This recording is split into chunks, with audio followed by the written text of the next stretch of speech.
नमस्कार दोस्तों, आप लोगों का स्वागत है हमारे यूट्यूब चैनल बायोलॉजी ज्ञान बाई अखिल से।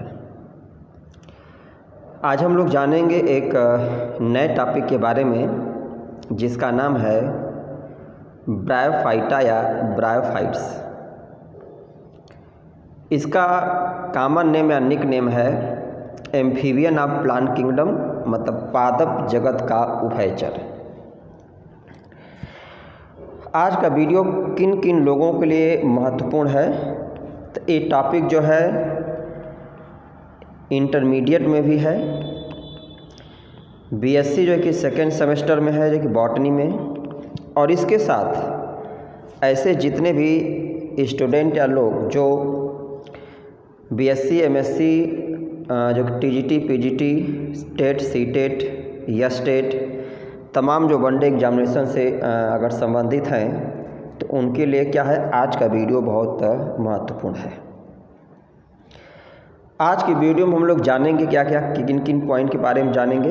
एक मिनट हम लोग जान लेते हैं। तो सबसे पहले हम लोग जानेंगे कि ब्रायोफाइटा इसका नाम क्यों दिया गया, ब्रायोफाइटा नाम को किस साइंटिस्ट ने दिया था,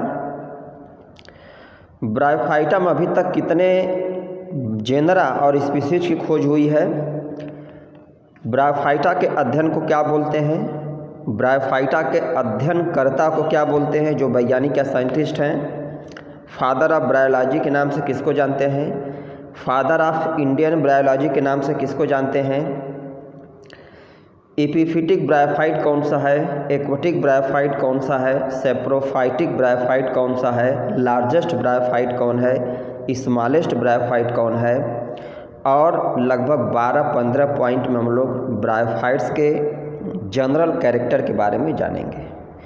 मीनिंग अगर आज का वीडियो जो हम लोग कंसंट्रेट होकर अगर सुन लें तो इससे कम जो है कि 100 से 125 100 से 120 हम लोग प्रश्न के बारे में जान जाएंगे, और इनमें से कोई भी एग्ज़ाम हो 2, 3, 4 क्वेश्चन लगभग कन्फर्म है। अब हम लोग टॉपिक पर आते हैं। देखिए, नाम जो ब्रायोफाइटा है तो यह ग्रीक भाषा का शब्द है, ब्रायन ऑफ फाइटॉन। तो ब्रायन का मीनिंग क्या होता है, मॉसेज या मॉस लाइक, और फाइटॉन मतलब प्लांट। मीनिंग क्या हो गया कि ब्रायोफाइटा क्या है, मॉस लाइक प्लांट है, जो शुरू में इसकी मीनिंग दिया गया था। अब इस शब्द को दिया किसने था, तो रॉबर्ट ब्राउन नाम के एक जो साइंटिस्ट थे उन्होंने ब्रायोफाइटा शब्द का उपयोग किया था। तो इस आधार पर क्या आ गया, ब्रायोफाइटा जो है स्मॉल ग्रुप ऑफ प्लांट है। ब्रायोफाइटा क्या है, स्मॉल ग्रुप ऑफ प्लांट है जो ग्रीन होता है, फोटोसिंथेटिक होता है, और एम्ब्रियोफाइटा जो ग्रुप से बिलोंग करता है, और फर्स्ट लैंड प्लांट है, पहला प्लांट जो स्थल पे ग्रो करने में सक्षम हुआ। अगला प्रश्न आता है कि इसको हम एम्फीबियन ऑफ प्लांट किंगडम क्यों कहते हैं, पादप जगत का उभयचर क्यों कहते हैं।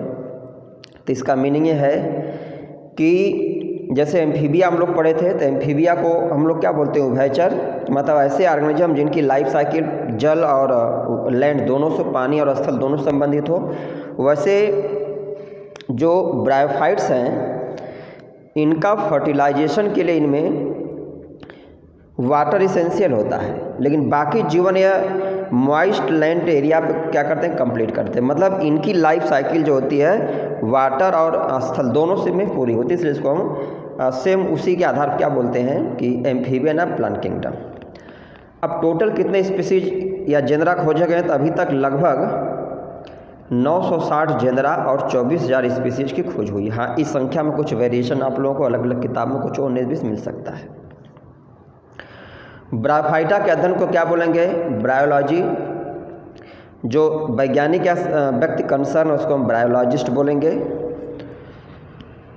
ठीक है। हैविक को हम लोग फादर ऑफ ब्रायोलॉजी बोलते हैं पूरे विश्व में, और प्रोफेसर SR कश्यप, शिवराम कश्यप को हम लोग फादर ऑफ इंडियन ब्रायोलॉजी के नाम से जानते हैं। ठीक, अब हम लोग एक एक करके जो पॉइंट पर आते हैं। देखिए, नाम क्या है ब्रायोफाइटा, अब क्या बताया गया कि the word bryophyta derive from Greek word bryon मतलब मॉस और फाइटान मीनिंग प्लांट। मीनिंग क्या हो गया, अगर इसका लिटरल मीनिंग देखें तो मॉसेज लाइक प्लांट। अब मॉसेज लाइक प्लांट का मतलब यही हो गया ऐसे पौधे जो ट्री लाइक होते हैं और जनरली सैडिड प्लेसेस पर या दलदली एरिया में उसके आसपास क्या करते हैं जनरली मतलब ग्रो करते हैं। तो small group of non vascular green plant, मतलब जो ब्रायोफाइट है इनमें वेस्कुलर सिस्टम नहीं होता है, कहीं वेस्कुलर सिस्टम वेल डेवलप नहीं होता। तो नॉन वेस्कुलर एम्ब्रियोफाइटिक ग्रीन प्लांट या फर्स्ट लैंड प्लांट के नाम से भी इनको हम जानते हैं। मतलब ये एम्ब्रियोफाइट्स और फर्स्ट लैंड प्लांट भी है। Word bryophyta first used by Robert brown in 1864। Bryophyta शब्द इसके लिए जो देने का श्रेय है रॉबर्ट ब्राउन नामक वैज्ञानिक को जाता है 1864 में। स्टडी ब्रायोफाइटा को ब्रायोलॉजी, देखिए दो शब्द, ब्रायो मतलब जो कि मॉसेज या ब्रायोफाइट तात्पर्य है और लॉजी मतलब अध्ययन करता है। तो ब्रायोफाइटा के अध्ययन को या ये कहें कि बायोलॉजी की वह ब्रांच जिसमें हम लोग ब्रायोफाइटा का अध्ययन करते हैं क्या बोलते हैं, ब्रायोलॉजी बोलते हैं। और जो साइंटिस्ट है, जो व्यक्ति इसके अध्ययन से संबंधित होता है उसको हम लोग क्या बोलते हैं, bryologist. It occur between thallophyta and pteridophyta. अगर हम लोग इसकी पोजीशन की बात करें कि इसको हम किस क्लासिफिकेशन में कहाँ जगह रख सकते हैं, तो जो ब्रायोफाइटा है वह थैलोफाइटा जो ग्रुप है, एल्गी और फंजाई, एल्गी और फंजाई को हम लोग थैलोफाइटा में रखे हैं। तो थैलोफाइटा का मतलब क्या हो गया, ऐसे प्लांट जिनकी बॉडी थैलस लाइक होती है। और थैलस लाइक बॉडी का मतलब क्या हो गया कि ऐसे प्लांट जो स्पष्ट रूप से जड़ तना पत्ती में मतलब विभेदित नहीं होते, मतलब जिनमें स्पष्ट रूप से जड़ तना पत्ती न पाई जाए, जिसमें एल्गी और फंजाई हैं। तो ब्रायोफाइटा को एल्गी और टेडोफाइटा के अंतर्गत क्या हुआ रखा गया। टेडोफाइट क्या है, तो ये जनरली क्रीप करके चलने वाले, रेंग के चलने वाले पौधे हैं। और टेडोफाइट के इसके पहले वीडियो में हम लोग पढ़ चुके हैं। टेडोफाइटा को हम लोग स्नेक ऑफ प्लांट किंगडम के नाम से जानते हैं, मतलब पादप जगत के सांप के नाम से जानते हैं टेडोफाइट, क्योंकि मतलब वह क्रीप करके चलते हैं। It represented by 960 genera and 24,000 species. Bryophyta में अभी तक 940 वंशज की खोज हुई है जेनरा की उसके, और 24,000 जातियों की खोज हुई है। हाँ, इसमें बताया गया कुछ वेरिएशन आ सकता है। नेक्स्ट है कि it commonly known as amphibian of plant kingdom, क्यों कि complete life on land as well as water. देखिए ब्रायोफाइटा को हम लोग पादप जगत का उभयचर इसीलिए कहते हैं कि ब्रायोफाइटा का जो जीवन काल होता है वह स्थल और जल दोनों में पूरा होता है। तो अभी पूछा जाए कि दोनों में क्या क्या इसकी आवश्यकता पूरा होती है, तो ब्रायोफाइटा में क्या होता है कि फर्टिलाइजेशन के लिए केवल पानी की आवश्यकता पड़ती है, बाकी ये समय क्या करता है अपने नम छायादार जगहों पे जनरली क्या करता है, ग्रो करता है। इसलिए इसको हम एम्फीबियन ऑफ प्लांट किंगडम के नाम से जानते हैं। फादर ऑफ ब्रायोलॉजी आ जाए तो हैविग हैं पूरे विश्व में अगर पूछा जाए, और इंडियन फादर ऑफ ब्रायोलॉजी पूछा जाए तो प्रोफेसर SR कश्यप या शिवराम कश्यप को कहते हैं। Mostly grow on moist habitat, जैसे डैम्प हो गया, सॉइल है, वाल्स है। इसका मीनिंग ये हो गया कि ब्रायोफाइट जो होते हैं मुख्य रूप से नम छायादार दलदली जगहों पे क्या करते हैं, ग्रो करते हैं। इसीलिए कि ऐसे जगहों पे ग्रो करेंगे तो जनरली क्या ये जो साइड्स है वो कहीं के वाटर बॉडी के आसपास से होंगी, तो जिससे क्या होता है कि पॉलिनेशन फर्टिलाइजेशन के लिए इनको पानी आसानी से अवेलेबल हो जाए। अब ये जो हम लोग यहाँ 5-6 क्वेश्चन पढ़ेंगे, यह जितना महत्व कहा जाए इसका कम है। और ये क्वेश्चन कई बार इसमें से 2-3 क्वेश्चन ऐसे हैं जो टीजीटी पीजीटी में भी और रियलिटी ग्रेड के एग्जाम में भी पूछे गए हैं। देखिए सबसे पहला जो इम्पोर्टेंट सबसे है एक्वेटिक ब्रायोफाइट, ये बहुत इम्पॉर्टेंट है। एक्वेटिक ब्रायोफाइट कौन है, तो रिक्सिया कॉमनली हम लोग कह सकते हैं, या स्पीसीज का नाम अगर देख पूछेगा तो रिक्सिया फ्लूटेंस, यह क्या जली जो कि मतलब ब्रायोफाइट है। सेप्रोफाइटिक आ जाए कौन मतलब ब्रायोफाइट ऐसा है जो सेप्रोफाइटिक है, जो मीनिंग जो डेड प्लांट या जो एनिमल्स उनके डेड डिकेइंग बॉडी पर क्या करता है, ग्रो करता है। तो क्रिप्टोथैलस मिराबिलिस, क्रिप्टोथैलस जो कि मिराबिलिस क्या है, सेप्रोफाइटिक ब्रायोफाइट है। ईपीफाइटिक, ईपी मतलब ऊपर और फाइटिक मतलब प्लांट, ऐसे ब्रायोफाइट जो दूसरे पौधों के ऊपर परजीवी के रूप में ग्रो करते हैं। तो इसका एग्जाम्पल क्या है, फ्रूलेनिया क्या है, ईपीफाइटिक प्लांट है। फिर अगला है जीरोफाइट्स। ऐसा कौन सा ब्रायोफाइट है जो क्या है, मतलब जीरोफाइट है। जीरोफाइट मतलब जो निर्जल जगहों पे ग्रो करे, जहाँ पे पानी की बहुत ज़्यादा कमी पाए या सूखे जगहों पर। तो इसका एग्जाम्पल है पॉलीट्राइकम क्या है, जीरोफिटिक ब्रायोफाइट है। नेक्स्ट है लार्जेस्ट ब्रायोफाइट। तो लार्जेस्ट ब्रायोफाइट क्या है, फोन्टिनैलिस। लार्जेस्ट ब्रायोफाइट फोन्टिनैलिस है। और स्मॉलेस्ट ब्रायोफाइट क्या है, जुप्सिस। अब कॉमन एग्जाम्पल अगर हम लोग ब्रायोफाइट का जानें तो कॉमन एग्जाम्पल में क्या है, रिक्सिया है, मार्केंसिया है, फ्यूनेरिया है, पॉलीट्राइकम है और एंथोसिरास। ये लगभग सभी क्या है हम लोगों को बीएससी जो कि सेकेंड सेमेस्टर में बॉटनी में पढ़ना भी है, और एग्जाम के दृष्टि से भी ये सब के सब क्या है बहुत महत्वपूर्ण है। देखो अभी तक तो जो हम लोग पढ़े एक क्या है, एक तरीके से ब्रायोफाइट का एक जनरल ओवरव्यू हो गया। अब हम लोग जानेंगे कि ब्रायोफाइट के कौन कौन से स्पेशल फीचर हैं। ये अलग से 5 नंबर में कई बार एग्जाम में पूछा है कि कैरेक्टरिस्टिक्स ऑफ या फीचर ऑफ ब्रायोफाइट। एक एक करके हम लोग देखते हैं। देखिए पहला पॉइंट क्या है, gametophytic sporophytic phase present in life cycle, both are morphologically distinct. देखिए इसका मीनिंग हो गया कि जो ब्रायोफाइटा हैं इनके जीवन काल में गैमेटोफिटिक और स्पोरोफिटिक फेज दोनों पाई जाती है। तो गैमेटोफिटिक फेज क्या होती है, जनरली हाइप्लॉइड होती है, जिसको हम लोग एक्स या एन से रिप्रेजेंट करते हैं। स्पोरोफिटिक फेज जो होती है डिप्लॉइड होती है, जिसको हम लोग 2x या 2n से जो कि रिप्रेजेंट करते हैं। तो अब जो दोनों फेज हैं ये मॉर्फोलॉजिकली डिस्टिंक्ट हैं। मतलब क्या हुआ, देखने में आकारिकी रूप से, मतलब स्पोरोफाइट और जो मतलब गैमेटोफाइट है दोनों मॉर्फोलॉजिकली देखने में बिल्कुल भिन्न होते हैं, अलग अलग होते हैं। नेक्स्ट पॉइंट है gametophytic phase are long independent green, while sporophytic या स्पोरोफाइट जो होता है कंप्लीटली डिपेंड ऑन गैमेटोफाइट। अब यहाँ दूसरा पॉइंट बता रहे हैं कि जो गैमेटोफाइट होता है जो ब्रायोफाइट में, वह लॉन्ग इंडिपेंडेंट होता है, ग्रीन होता है, मतलब फोटोसिंथेटिक होता है, और यह स्पोरोफाइट पर निर्भर नहीं होता है। जबकि जो स्पोरोफाइट होता है वह शॉर्ट और पूर्ण रूप से गैमेटोफाइट पर निर्भर, मीनिंग कि ब्रायोफाइटा में जो स्पोरोफिटिक फेज होती है जो आगे चल करके स्पोर का फॉर्मेशन करती है, वो अपने भोजन के लिए कंप्लीटली गैमेटोफाइट पर निर्भर होती है। नेक्स्ट पॉइंट है roots are absent, their function perform by rhizoids. ये बहुत इंपॉर्टेंट पॉइंट है। देखिए पहले हम लोग पढ़े तो अब क्या है कि जो ब्रायोफाइट हैं इनमें रूट जनरली क्या होती है, एब्सेंट होती है। तो अब राइजॉइड क्या है, तो राइजॉइड क्या है, हेयर लाइक फिलामेंटस स्ट्रक्चर है।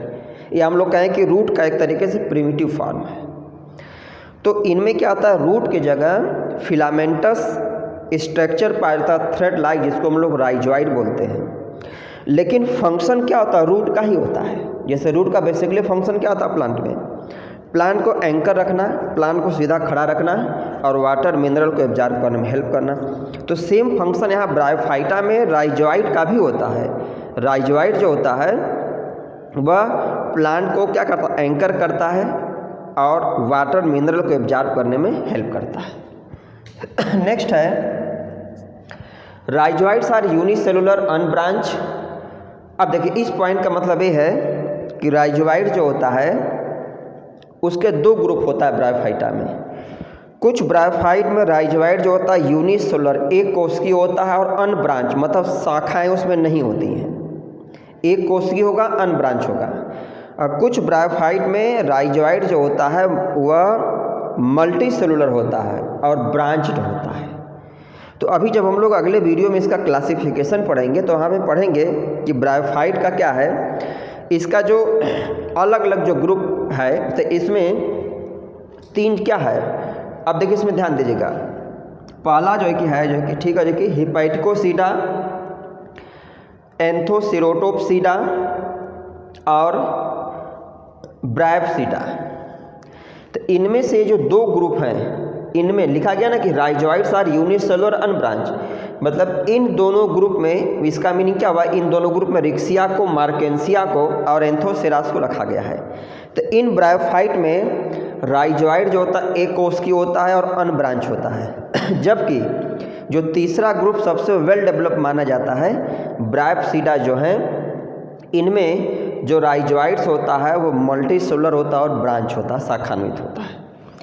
अगला है member of order marchantiales has multicellular scales, मतलब जो मार्केंसियल्स क्या है, ऑर्डर है मतलब ब्रायोफाइटा का, जिनमें रिक्सिया और मार्केंसिया को रखा गया है। तो इस ऑर्डर में जो रिक्सिया मार्केंसिया हैं, इनमें राइजोइड के अलावा एक स्ट्रक्चर और पाया जाता है जिसको हम लोग क्या बोलते हैं, स्केल्स बोलते हैं। स्केल्स क्या होती है, तो स्केल्स थैलस पर किनारे साइड में सेरेट दांतदार जैसी स्ट्रक्चर संरचनाएं होती हैं और जिनका काम विशेषकर क्या होता है, प्रोटेक्शन का, और दूसरा काम होता है कि वाटर को एब्जॉर्ब करना। तो क्या बताया गया, member of order marchantiales has multicellular scales.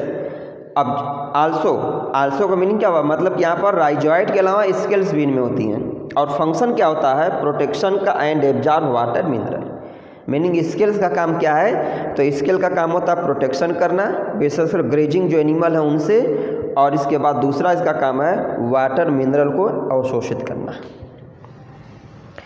Next point है they reproduce by vegetative and sexual reproduction. Bryophyte जो होते हैं उनमें दो प्रकार का जनन होता है, कायिक जनन और दूसरा होता है लैंगिक जनन। देखिए कायिक जनन जो होता है, तो कायिक जनन का मतलब क्या होगा, जिसमें थैलस का ही कोई पार्ट जो होगा वह अगले जनरेशन के लिए उत्तरदायी होता है। तो इसमें जो वेजिटेटिव रिप्रोडक्शन होता है वह फ्रेगमेंटेशन के द्वारा होता है या डेड डिकेइंग पार्ट होता है, ओल्डर पार्ट के द्वारा होता है। इसमें जो मार्केंसिया है, इसमें गेमा कप का फॉर्मेशन होता है, बड का फॉर्मेशन होता है। ऐसे तमाम सारे स्ट्रक्चर हैं जो कि वेजिटेटिव रिप्रोडक्शन के लिए उत्तरदायी हैं। और सेक्सुअल रिप्रोडक्शन जो होता है इनमें ऊगैमस टाइप का होता है। ऊगैमस टाइप की मीनिंग पहले आप लोग पढ़ेंगे, जिसमें मेल फीमेल दोनों सेक्स ऑर्गन का फॉर्मेशन होता है, ठीक है। अब देखिए आगे हम लोग पढ़ेंगे अगले वीडियो में, फिर एक एक करके इसमें डिटेल। देखिए अब आगे बता रहे हैं कि male sex organ are known as, male sex organ को हम लोग क्या बोलते हैं, एंथ्रीडिया बोलते हैं। हैव आउटर स्टेराइल जैकेट, इनमें बाहर की ओर एक स्टेराइल जैकेट होता है और अंदर की तरफ मास ऑफ एंड्रोसाइट। इसका मीनिंग ये है, देखिए इसका जैसे इस टाइप से स्ट्रक्चर है, इनमें बाहर ऐसे एक स्टेराइल जैकेट होती है और इसके अंदर लार्ज नंबर में क्या आते हैं, सेल्स होती हैं।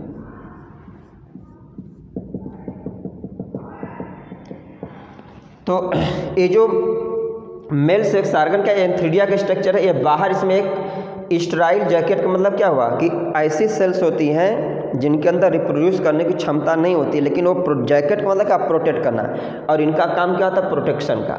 इसके अंदर मास ऑफ एंड्रोसाइट सेल होती है। एंड्रोसाइट सेल मतलब फर्टाइल सेल, जिनके अंदर रिप्रोड्यूस करने की क्षमता होती है। मीनिंग क्या हो गया कि यही सेल जो एंड्रोसाइट सेल है, यही आगे चल करके, ठीक है, क्या करते हैं, एंड्रोसाइट जो सेल्स होती हैं वह मेल गैमीट का या मेल स्पर्म का फॉर्मेशन करेंगे। नेक्स्ट बता रहे हैं कि फीमेल सेक्स ऑर्गन जो होता है उसको हम क्या बोलते हैं, तो फीमेल सेक्स ऑर्गन को ओगोनिया बोलते हैं, और जिसमें दो पार्ट होता है, वेंटर और नेक। ये पहले से आप लोग पढ़ेंगे। वेंटर पार्ट जो होता है थोड़ा सा स्वेलन होता है, इसमें भी इस टाइप से क्या आता है, जैकेटेड स्ट्रक्चर एक टाइप से होता होगा। इसमें जो बेसल सोलेन पार्ट इसको हम लोग वेंटर बोलते हैं, और इस पार्ट को हम लोग क्या बोलते हैं, ये पार्ट जो होगा नेक है। तो जो फीमेल सेक्स ऑर्गन उसको हम लोग ओगोनिया बोलते हैं, और जो वेंटर और नेक से बना होगा। वेंटर क्या है, बेसल सोलेन पार्ट है, और नेक क्या है, जो कि वह इलांगेटेड पार्ट। अब नेक का बेसिकली काम यही होता है कि नेक जो होता है मेल गैमीट के एंट्री को फैसिलिटेट करता है। नेक्स्ट पॉइंट है water is essential for fertilization, मतलब इसीलिए इनको हम जो कि बोलते हैं कि ब्रायोफाइट को स्थल जल दोनों की आवश्यकता पड़ती। तो एक स्टेप केवल ये है कि इनमें फर्टिलाइजेशन जो होता है वाटर के प्रेजेंस में ही होता है। अब क्या हुआ, जब जो फर्टिलाइजेशन होगा तो फर्टिलाइजेशन के बाद क्या होगा, जाइगोट का फार्मेशन होगा। तो ब्रायोफाइटा में जो जाइगोट, देखिए अलग अलग जो प्लांट ग्रुप है उनमें क्या होता है, जब जाइगोट का फार्मेशन होता है तो जाइगोट कुछ महीने के लिए या कुछ दिन के लिए रेस्टिंग पीरियड में जाता है, फिर वह क्या करता है कि आगे की तरफ ग्रो करता है। लेकिन यहाँ पर ब्रायोफाइट में रेस्टिंग पीरियड नहीं होता है। तो जैसे ही क्या हुआ, जाइगोट का फार्मेशन हुआ तो जाइगोट फार्म स्पोरोफाइट, जाइगोट जो होगा वह स्पोरोफाइट का फार्मेशन करता। स्पोरोफाइट क्या है, अभी बताया गया डिप्लॉइड स्ट्रक्चर है जो आगे चल करके स्पोर के फार्मेशन के लिए उत्तरदायी होता। अब क्या है, स्पोरोफाइट में 3 पार्ट होते हैं, फुट, सीटा और कैप्सूल। देखिए अभी आगे हम लोग जब पढ़ेंगे तो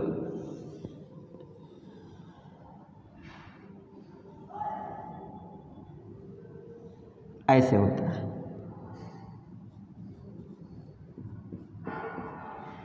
इसको हम लोग फुट बोलते हैं, ए पार्ट सीटा है, ए पार्ट क्या है, कैप्सूल। अब देखो जो फुट होता है ये गैमेटोफाइट के अंदर धंसा होता है। ध्यान दीजिएगा, कई बार पूछा गया है कि स्पोरोफाइट जो होता है तो कितने पार्ट से मिलकर बना था। इसमें 2 देखिए अलग अलग क्वेश्चन है। स्पोरोफाइट अगर वेल डेवलप टाइप का है तभी इसमें तीनों चीज़ें पाई जाएंगी, फुट, सीटा और कैप्सूल। नहीं तो जनरली क्या होता है, रिक्सिया में क्या होता है, केवल कैप्सूल वाला पोर्शन ही होता है। तो ध्यान दीजिए, वेल डेवलप स्पोरोफाइट में तीनों चीज़ पाई जाएगी, फुट, सीटा, कैप्सूल। तीनों काम ये होगा कि जो फुट होता है वो गैमेटोफाइट के अंदर धंसा रहता है और वहाँ से वाटर, मिनरल, भोजन को क्या करेगा, वो एब्जॉर्ब करता है। अभी हम लोग पढ़े ना कि जो स्पोरोफाइट होता है वो गैमेटोफाइट पर पूर्ण से निर्भर होता है। सीटा काम क्या होता है, ट्रांजैक्शन, एक तरह से ट्रांजिशन काम करेगा, इधर की चीज़ों को इधर ट्रांसफ़र करता है। और कैप्सूल क्या होता है, कैप्सूल के अंदर क्या होता है कि स्पोरोफिटिक जो सेल्स होती हैं पाई जाती हैं और वही डिवाइड होकर के स्पोर का फार्मेशन करती हैं। ठीक, तो मीनिंग क्या होगा कि अगर जो है कि अगर पर्याप्त न्यूट्रिशन भोजन न मिलेगा तो कैप्सूल के अंदर क्या होता है, स्पोर का फार्मेशन जो होता है वह डिफेक्टिव होता है। तो जाइगोट फार्म स्पोरोफाइट मतलब इसमें फुट, सीटा, कैप्सूल होगा। फुट का काम क्या है, तो फुट जो होता है गैमेटोफाइट के अंदर धंसा रहता है, वाटर मिनरल एब्जॉर्ब करेगा। सीटा ट्रांसफ़र करने का काम करेगा। और कैप्सूल के अंदर क्या होता है, डिप्लॉइड सेल्स होती हैं जो आगे चल करके मियोटिकली डिवाइड होकर के स्पोर का फार्मेशन करते हैं, हैप्लॉइड स्पोर का। अब देखिए अगला पॉइंट क्या है, स्पोरोजिनस सेल मतलब स्पोरोफाइट के अंदर जो सेल्स हैं उसको हम लोग स्पोरोजिनस सेल बोलते हैं क्योंकि आगे चल करके स्पोर का जेनेसिस करती हैं। तो स्पोरोजिनस सेल फार्म मियोस्पोर। अब मियोस्पोर क्या आते हैं, होमो, देखो इसमें 2 शब्द आ गया। मियोस्पोर का मतलब हो गया ऐसे स्पोर जो मियासिस के द्वारा बनते हैं, उनको मियोस्पोर बोलते हैं। माइटोस्पोर अगर आए तो इसका मतलब ऐसे स्पोर जो माइटोसिस द्वारा बनते हैं। अब फिर नेचर पूछा जाए कि मियोस्पोर और माइटोस्पोर, हैप्लॉइड, डिप्लॉइड कौन होगा, तो जो मियोस्पोर होगा वह हैप्लॉइड होगा क्योंकि मियासिस के द्वारा बना है। अब माइटोस्पोर जो होता है वह माइटोसिस द्वारा बनता है इसलिए वह डिप्लॉइड होता है। तो यहाँ मियोस्पोर मतलब हैप्लॉइड होगा। एक विशेषता और होती है, कई बार पूछा गया है कि ब्रायोफाइट होमोस्पोरस होता है कि हेट्रोस्पोरस, मतलब इसमें जो स्पोर बनते हैं एक टाइप के होते हैं कि एक से अधिक टाइप के। तो ब्रायोफाइट जो होते हैं वह होमोस्पोरस, इसमें जितने स्पोर बनते हैं शेप साइज में एक जैसे होते हैं। लास्ट पॉइंट है, स्पोर आर नॉन मोटाइल और डिससेमिनेट बाय एयर या मतलब वाइंड, वही मीनिंग है। मीनिंग ब्रायोफाइट में जो होमोस्पोर बनते हैं तो ये जनरली नॉन मोटाइल होते हैं, इनमें मूव करने का कोई आर्गन नहीं होता है। तो इसलिए इनका जो डिससेमिनेशन, इनका जो बिखराव है, इनका जो फैलाव है, हिंदी में बोलते हैं प्रकीर्णन, जो इनका होता है वह हवा के माध्यम से होता है। फिर से लास्ट पर देखिएगा, ब्रायोफाइट जो होते हैं स्पोर नॉन मोटाइल होते हैं, इसलिए इनका जो प्रकीर्णन, इनका बिखराव, इनका फैलाव जो होता है वह एयर के द्वारा या हवा के माध्यम से होता है। अब देखिए अगर हम लोग आज के वीडियो को 1 मिनट में 2 मिनट में समरी के रूप में देखें तो सिंपल सा आप लोग क्या इसमें बताएंगे कि ब्रायोफाइट क्या है। तो bryophyte small group of plant है, ठीक है, जो ग्रीन एम्ब्रियोफाइटिक नॉन वैस्कुलर नेचर में होते हैं, मतलब इनमें वैस्कुलर सिस्टम नहीं पाया जाएगा। एम्ब्रियोफाइटा ग्रुप से जो कि बिलोंग करते हैं और फर्स्ट लैंड प्लांट है, पहले पौधे हैं जो स्थल पर ग्रो हुए या ग्रो करने में सक्षम हुए। अब ब्रायोफाइटा नाम किसने दिया था? तो रॉबर्ट ब्राउन नाम के एक वैज्ञानिक थे जिन्होंने ब्रायोफाइटा शब्द इसके लिए दिया था। कितने जेनरा वंशज अभी तक खोजे गए हैं? तो 960 जेनरा और लगभग 24,000 जातियाँ इसकी खोजी गई हैं। इसके बाद जो है कि ब्रायोफाइटा के अध्ययन को हम लोग ब्रायोलॉजी कहते हैं और जो वैज्ञानिक या साइंटिस्ट या व्यक्ति होगा उसको हम लोग ब्रायोलॉजिस्ट बोलते हैं। फादर ऑफ ब्रायोलॉजी पूछा जाए तो हैविक पूरे विश्व की बात करें अगर हम लोग, और इंडियन में पूछा जाए तो शिवराम कश्यप या SR कश्यप को हम लोग फादर ऑफ इंडियन बायोलॉजी के नाम से जानते हैं। इसके बाद एक बहुत कॉमन क्वेश्चन जो है कि ऐसा कौन सा ब्रायोफाइट है जो जेली होता है, जबकि बिल्कुल डिफरेंट नेचर, क्योंकि ज़्यादातर जो ब्रायोफाइट होते हैं वह नम छायादार जगहों पे, सूखे जगहों पे, स्थल लैंड पे ग्रो करते हैं। एक कई बार एग्जाम में पूछा गया था रिक्सिया या रिक्सिया फ्लूटेंस क्या एक्वेटिक ब्रायोफाइट है। इसके अलावा एक कैसे स्थान को प्रीफर करते हैं? तो जनरली मॉइस्ट प्लेस हो, चाहे वह मॉइस्ट प्लेस या कहीं दलदली नम छायादार जगह पर ऊपर या आसानी से ग्रो करके अपने लाइफ साइकिल को पूरा करते हैं। एम्फीबियन ऑफ प्लांट किंगडम क्यों कहते हैं? तो इसका आंसर यही है कि ब्रायोफाइट को अपना जीवन पूरा करने के लिए जल और स्थल दोनों की आवश्यकता पड़ती है, इसलिए इसको हम एम्फीबियन ऑफ प्लांट किंगडम कहते हैं। अब जल क्यों आवश्यकता पड़ती पूछा जाए तो क्योंकि इसमें फर्टिलाइजेशन जो होता है वाटर के प्रेजेंस में ही होता है। ठीक है दोस्तों, ये था आज का वीडियो। उम्मीद है वीडियो आप लोगों को बहुत पसंद आएगी। आप लोग बहुत ध्यान से कंसंट्रेट होकर सुनिए, एक एक पॉइंट आप लोगों को समझ में आएगा। हाँ, कोई प्रश्न अगर कहीं कन्फ्यूजन नहीं समझ में आता तो आप लोग कमेंट के माध्यम से पूछ सकते हैं। आप लोग वीडियो को देखिए, लाइक करिए, कमेंट करिए, चैनल को सब्सक्राइब करिए और अधिक से अधिक शेयर करिए, क्योंकि आप लोग जितना ज़्यादा शेयर करते जाएंगे तो हमें एक फीडबैक, एक इंटरनल एनर्जी मिलेगी और हम ऐसे ही सरल से सरल शब्दों में आपको प्रत्येक जो टॉपिक है, जो जूलॉजी बॉटनी से रिलेटेड, बायोटेक से रिलेटेड, उसका वीडियो बना करके आप लोगों को अपलोड करते रहेंगे। धन्यवाद।